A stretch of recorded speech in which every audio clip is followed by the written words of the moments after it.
Supreme court న్యాయమూర్తులుగా Bombay high court ప్రధాన న్యాయమూర్తి justice Alok Aradhe, Patna high court ప్రధాన న్యాయమూర్తి జస్టిస్ విపుల్ మనుభాయ్ పంచోలి నియమితులయ్యారు. ఈ మేరకు కేంద్ర న్యాయశాఖ నోటిఫికేషన్ జారీ చేసింది.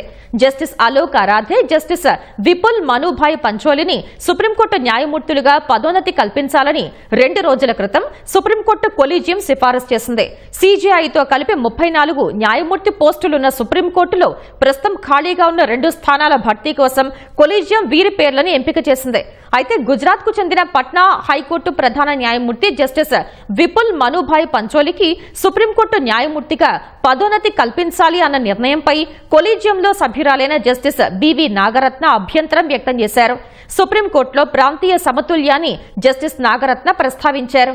జస్టిస్ పంచోలికి పదోన్నతి కల్పించాలి అన్న ప్రతిపాదన గత మే నెలలోనే రాగా అప్పుడు కూడా ఆమె వ్యతిరేకించారని తెలిసింది.